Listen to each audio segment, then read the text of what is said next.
좋아요, 구독.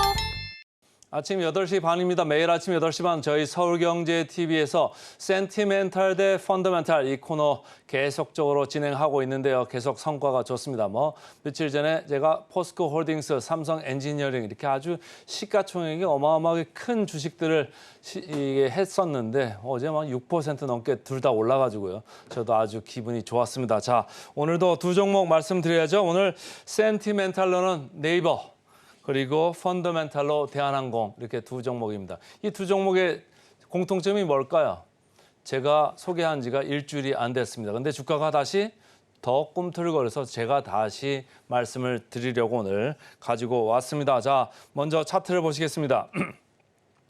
제가 이 가져온 이유는 지난번에도 네이버 주가가 조금 이상한 기운이 있다. 그래서 제 레이더에 걸렸다 이렇게 말씀을 드렸었는데 마찬가지입니다. 어제 네이버, 카카오 어제는 또 같이 올라가더라고요. 그래서 제가 제목을 네카오가 부활하나 이렇게 좀 생각을 해봤습니다. 최근에 미국에서는 메타, 마이크로소프트, 구글, 알파벳이죠. 계속적으로 주가가 좋습니다. AI 관련돼 가지고 이쪽에서 검색 시장을 조금 판을 지금 바꾸고 있어서 이쪽에 대한 기대감이 계속 들어오고 있는 가운데 네이버가 카카오에 대한 기대는 좀 없었잖아요. 과거에 그 기반의 이제 검색 시장 이런 거에 연연하고 있다 이런 좀 비판들이 많았었는데 거기서 조금 바뀌는 느낌이 지금 있는 거예요. 그러니까 제가 계속적으로 이렇게 말씀을 반복해서 드리게 됐습니다. 자, 금방 말씀드린 그 얘기를 다시 말씀을 드리면 메타에서도 최근에 아까도 이제 얘기 나왔습니다만 스레드 관련돼 가지고 스레드가 초기 가입자가 1억 명이 넘었네, 어쩌네, 우리나라에서도 100만 명이 넘었네 이렇게 얘기 나오지 않습니까? 관련해 가지고 광고 시장을 지금 먹을 수 있는 그런 가능성이 커지는 거고 마찬가지로 구글에서도 바드라는 걸 내놨죠.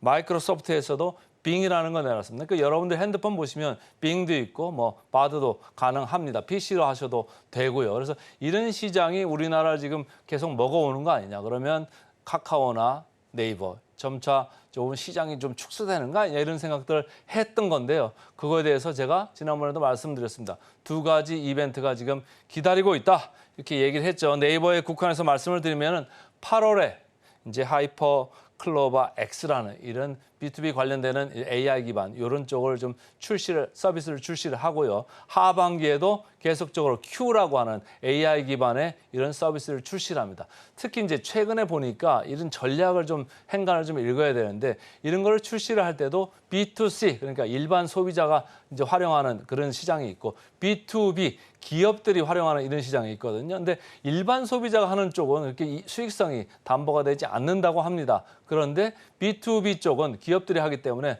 돈을 많이 벌 수가 있다. 수익성이 급하게 좋아질 수도 있다. 이런 생각을 하면서 이제 네이버가 점차적으로 전략을 펼치려고 하는 것 같고요.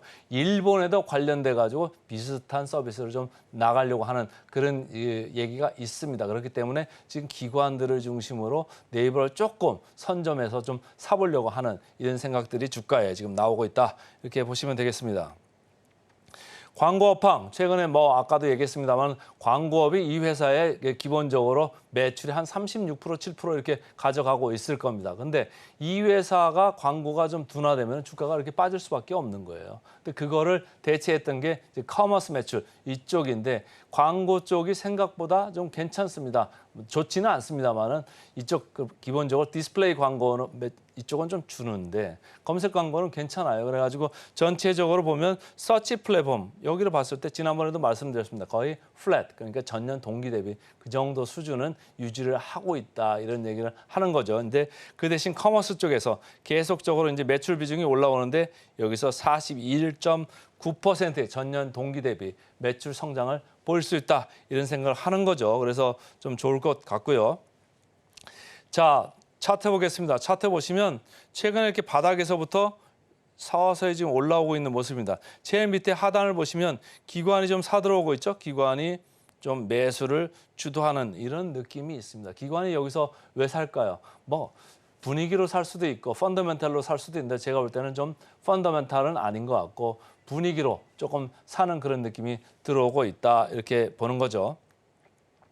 자, 역사적 밸류밴드로 봤을 때 가장 낮은 부분에 있다고 지난번에도 말씀을 드렸습니다. 그러니까 낮은 부분에 있기 때문에 믿을 거 없다 이런 생각을 하면서 지금 들어오는 이런 느낌이 있어요. 그래서 여기서 크게 빠질 건 없지 않을까 이런 생각을 하는 기관들이 좀 서서히 들어오고 있다. 이렇게 이해를 하시면 좋겠습니다. 밸류에이션을 좀 체크를 해봐야 되는데 밸류에이션 네이버 33배입니다. 여기 밑에 있습니다. 카카오보다 한참 밑에 있죠? 카카오는 52배입니다. 근데 이 밸류밴드 이 격차를 보면 비슷하게 계속적으로 유지는 되고 있어요. 그러니까 카카오는 네이버보다 항상 비싼 부분에 있고 네이버는 거기보다 한참 낮은 부분에 있습니다. 낮은 부분에 있지만은 PER이 33배면 싸지는 않다. 그렇지만 어쨌든 분위기 한번 타면 또 올라갈 수도 있는 거고 시가총액 상위에 있기 때문에 기관들이 올라가기 시작하면 이거를 편입을 안 할 수가 없습니다. 지금은 비중을 많이 낮췄을 텐데요. 근데 조금 더 올릴 수도 있겠다 이런 생각을 하는 거죠. 그래서 목표 주가를 체크를 한번 해보면 28만 2천원에서 28만 3천 원이니까 차트적으로 올라왔습니다. 이렇게 올라온 건 별로 없죠. 근데 이제 목표 주가 괴리율이 40% 정도 이렇게 보입니다. 애널리스트들이 목표 주가를 좀 천천히 떨어뜨렸기 때문에 그런 것도 있고 최근에 목표 주가를 조금 올린 그런 것도 영향이 있는 것 같습니다. 그래서 오늘 센티멘탈로는 네이버를 다시 말씀을 드렸습니다. 그다음에 이제 펀더멘탈 말씀을 드려야죠. 펀더멘탈 얼마 되지 않았습니다. 대한항공 말씀드린 적이 얼마 안 됐는데 다시 말씀을 드려봅니다. 자, 차트를 보실까요?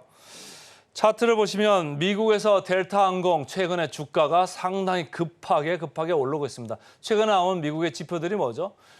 소비자 관련되는 지표, 고용 지표, 임금 지표 이런 것들이 계속 나오면서 좋게 나오고 있잖아요. 그러니까 사람들이 계속 여행 가고 쓰면서 뭐 여행 관련 이런 주식들이 많이 올랐습니다. 그중에 대장주가 델타에어죠. 델타에어가 대한항공하고 코드쉐어링, 그러니까 좌석도 같이 이렇게 쓰는 그런 항공사인데 델타에어가 이렇게 많이 올랐습니다. 그러니까 대한항공 파란 줄로 표시되어 있습니다만은 한번 따라가 볼까 이런 생각을 할 수도 있는 거죠. 어쨌든 주가가 오르고 있고 저가 항공사 진에어, 제주항공도 같이 오르고 있습니다. 그런데 올라간 걸 보니까 연초 대비해서는 대한항공이 더 많이 올랐더라. 이렇게 큰 회사가 저가 항공사보다도 주가가 더 좋은 이런 상황이 지금 현재 벌어지고 있습니다. NH투자증권에서 최근에 목표 주가를 올렸었죠. 3만 6천 원을 9% 올렸고 여기서 올릴 때 두 개 다 올라간 거죠. 가격, 그러니까 전체적으로 좌석을 팔 때 조금 단가들이 비싸졌잖아요. 그것도 올리고 비용은 오히려 유가가 좀 내려가면서 좀 낮아졌다. 그래서 전체적으로 조금 그 영업이익 추정치가 많이 좋아질 것 같다. 이런 생각을 하는 거죠. 한화투자증권에서 이제 얘기를 합니다. 2분기 실적이 생각보다 좋을 것 같다 이런 얘기를 하는 거예요. 여기도 목표 주가를 올렸습니다. 여기도 3만 6천 원 이렇게 올렸는데 영업이익이 시장의 예상치를 24% 상회할 것 같다. 그러니까 서프라이즈 나올 것 같다. 그러니까 주가가 먼저 선행해서 올라간 감이 좀 있습니다. NH증권에서 얘기한 구조적인 변화, 지난번에도 제가 말씀을 드렸습니다. 여러분들이 이런 구조적인 변화는 좀 장기적으로 보시면 돼요. 그러니까 주가가 조금 밀릴 수 있습니다. 왜냐하면 유가가 오늘 올랐잖아요. 그러니까 밀릴 수 있는데 내려갈 때는 장기적으로 구조적으로 이렇게 변해? 그러면 내려오면 좀 사겠다는 매수 마인드로 좀 가지고 있으셔도 좋을 것 같습니다. 차트를 보시면 아까 말씀드린 대로 주가가 많이 올랐습니다. 누가 매수를 주도하고 있습니까? 기관입니다. 기관이 계속적으로 최근에 주가 상승을 주도하고 있다 이렇게 보시면 되고요. 밸류밴드를 봤을 땐 낮은 부분에 있습니다. 최근에 조금 올라온 것 같습니다. 이렇게 좀 올라왔죠? 1.0배 근처로 올라왔습니다만 여전히 하단 부분에 위치하고 있다.